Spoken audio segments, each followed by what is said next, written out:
पिछले कुछ सालों में गोवा में जिस तरह की राजनीति हो रही है, जो जनता के हित में नहीं है, जो जनता के लिए डिलीवर नहीं करती है, जिसमें सिर्फ विधायकों को बेचा और खरीदा जाता है और सरकारें बनाई जाती हैं, जो पब्लिक मनी है वो नेताओं के और पार्टियों की जेब में जा रहा है, और जो जनता की ज़रूरतें हैं, चाहे वो बिजली हो, चाहे वो सड़कें हो, चाहे वो स्कूल हो, चाहे वो अस्पताल हो, उनमें किसी पर भी ग्राउंड पर डिलीवरी नहीं हो रही है। जो गोवा की सरकार का गवर्नेंस फेलियर है, उसको देखकर पिछले साल भर में ज़मीनी स्तर पर, गांव में, पंचायत में, असेंबली के स्तर पर, वहाँ पे तालुका के स्तर पर बड़ी संख्या में लोग आके आम आदमी पार्टी से जुड़ रहे हैं।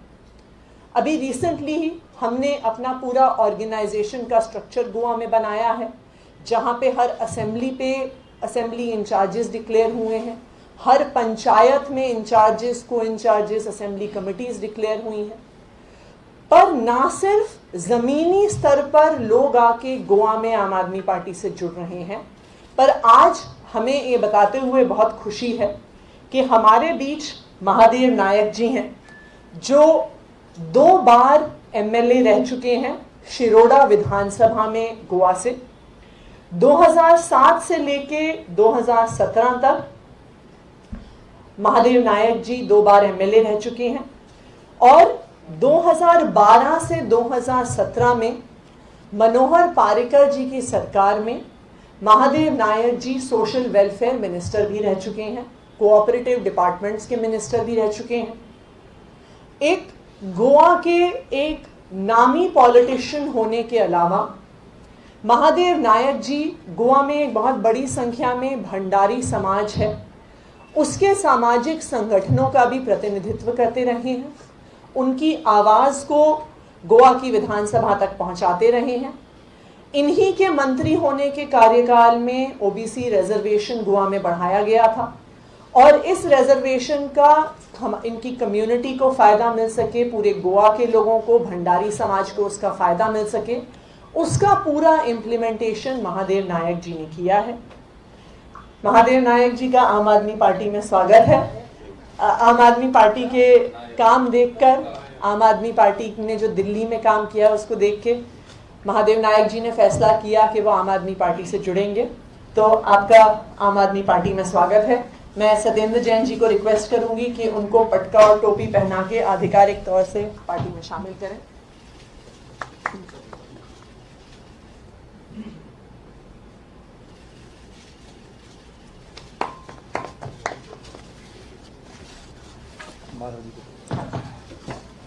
तो महादेव जी, अब हम चाहेंगे कि आप 2 शब्द कहें।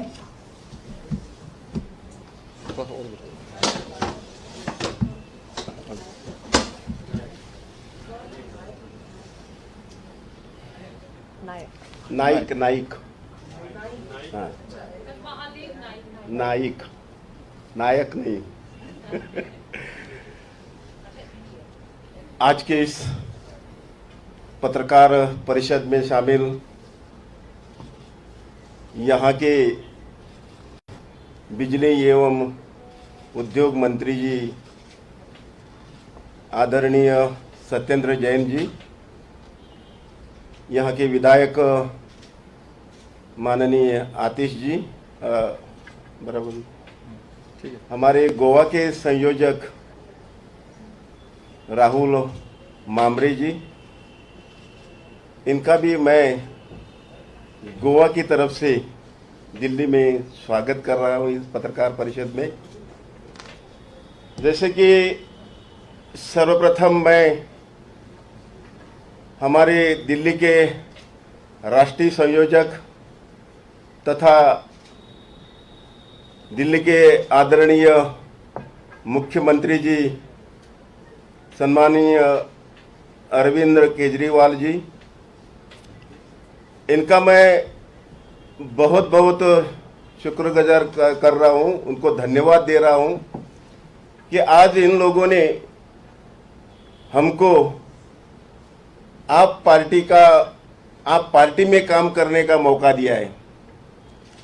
और मैं ये आपको वादा दिलाता हूं कि आने वाले समय में जब 2022 का इलेक्शन हो जाएगा और जिस तरह से दिल्ली में काम हो रहा है उसी तरह से अभी गोवा में भी अच्छा काम हो रहा है। मैं राहुल जी को बधाई देता हूं, उनकी टीम को भी बधाई देता हूं कि जब गोवा में दूसरी लहर आ गई कोविड की, उस समय इन लोगों ने बहुत बड़ा अच्छा काम किया, लोगों को बहुत राहत दे दी, कुछ धान रेशन दे दिया, ऑक्सीमीटर दे दिया, बहुत सारे काम इन लोगों ने किया। और इसलिए दिन ब दिन गोवा के ज़्यादा से ज़्यादा लोग इस पार्टी की ओर आकर्षित हो रहे हैं, उसमें से मैं भी एक हूं। और जैसा कि भारतीय जनता पार्टी हमेशा ये कहती थी कि कांग्रेस मुक्त भारत, लेकिन गोवा में आज हम देख रहे हैं कि कांग्रेस युक्त बीजेपी हो गई है। यानी पहले 2 लिए थे कांग्रेस में, अभी और 13 लिया आफ्टर इलेक्शन, 17 के इलेक्शन के बाद, और ये सरकार चला रही है। इसीलिए ये मिली जुली जो सरकार है वो कुछ काम नहीं करती, अनएम्प्लॉयमेंट बढ़ गया है। जैसे कि हमारे यहाँ एम्प्लॉयमेंट एक्सचेंज जो है उसमें 1.5 लाख युवा युवती अपना नाम उधर रजिस्टर किया है, और ये लोग सिर्फ 10,000 नौकरियां देंगे ऐसा ऐलान कर रहे हैं, क्योंकि ये इलेक्शन मैनिफेस्टो है।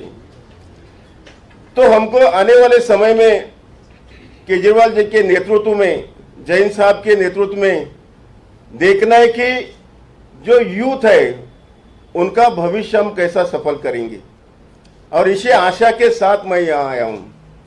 जैसा कि जब मैं समाज कल्याण मंत्री जब पोर्टफोलियो मेरे पास आया, और सिर्फ कुल 2 साल में, यानी 22 जनवरी 2014 में हमने 2 साल काम करके जो 19.5% रिजर्वेशन था ओबीसी के लिए, उसमें 19 जातियां आती है, उनको हमने 27% करवा दिया। उसमें नौकरी, एजुकेशन, ये सब आ गया।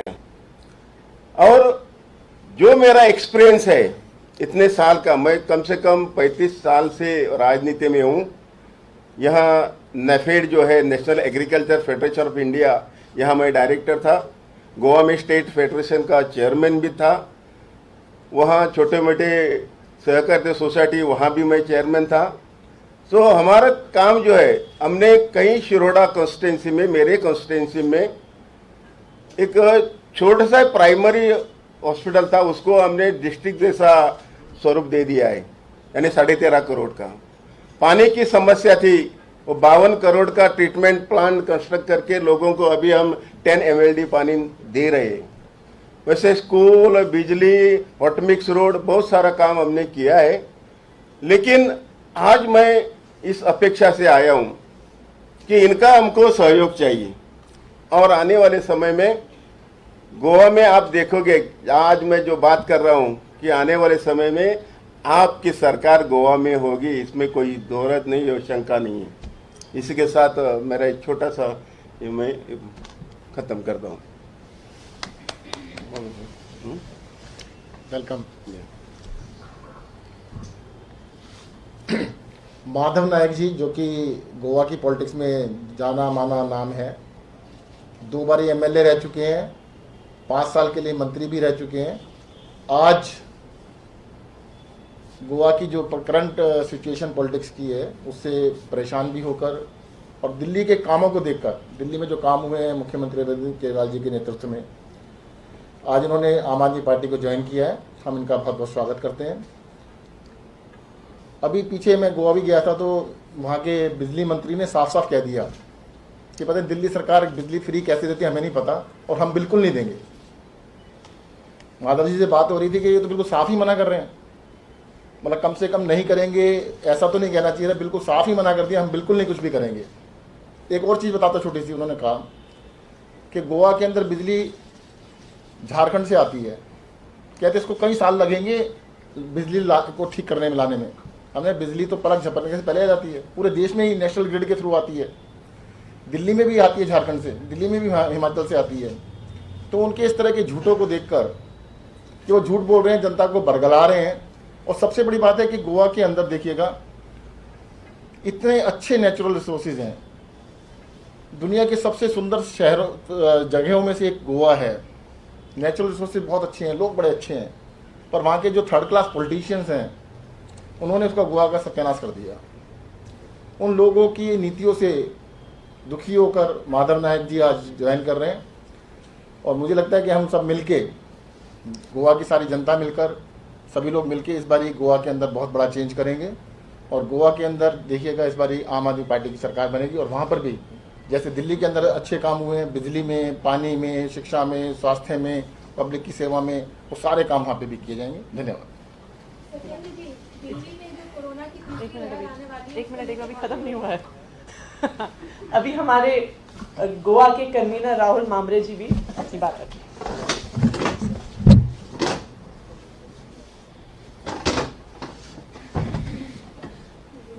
नमस्कार।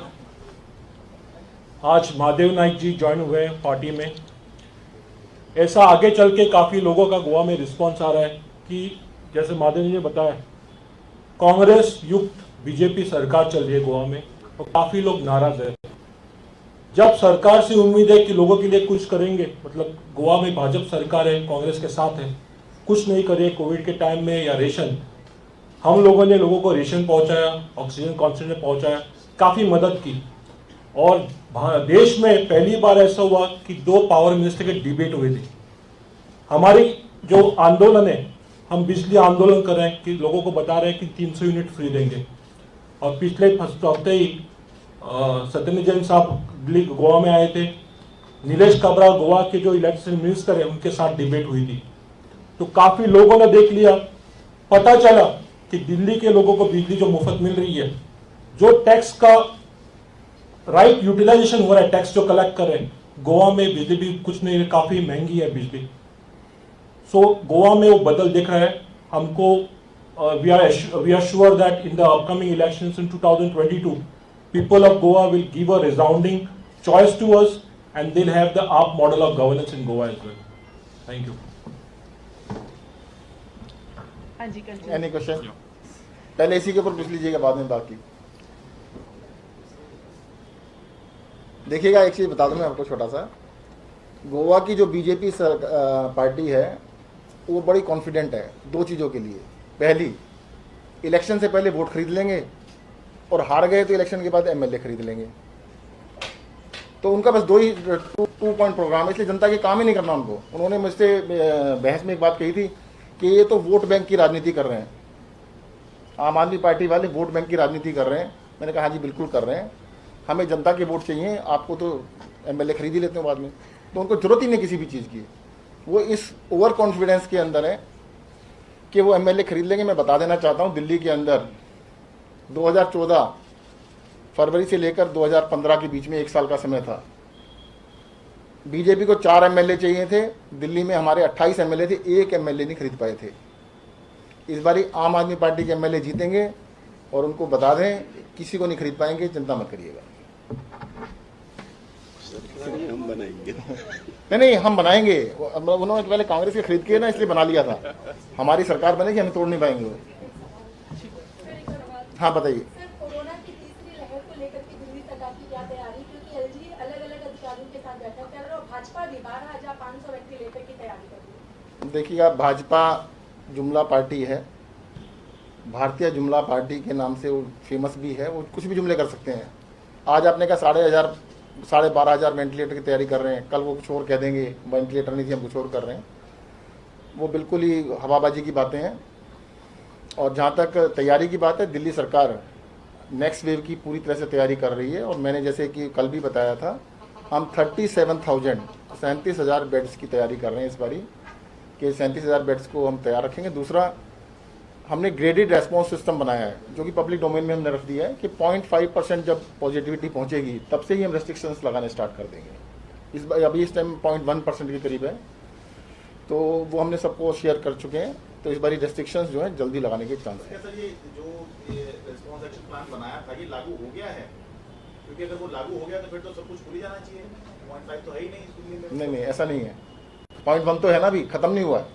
अभी एक्सपर्ट्स ने ये नहीं कहा कि सब कुछ खत्म हो गया है, सब कुछ बिल्कुल मस्त हो जाइए, ऐसा नहीं है। और दिल्ली में काफ़ी चीज़ें खुल चुकी हैं। 0.5 का मतलब ये है कि जितनी पॉजिटिव आज आपको समझिए 1000 में से 1000 टेस्ट हम जब करते हैं तो 1 पॉजिटिव आता है। 0.5 का मतलब 1000 टेस्ट करेंगे 5 पॉजिटिव आएंगे। अभी ICMR का कहना है कि 5% इज द बेंचमार्किंग। हम 5% को बेंचमार्किंग नहीं ले रहे हैं, हम 0.5 को लेके चल रहे हैं।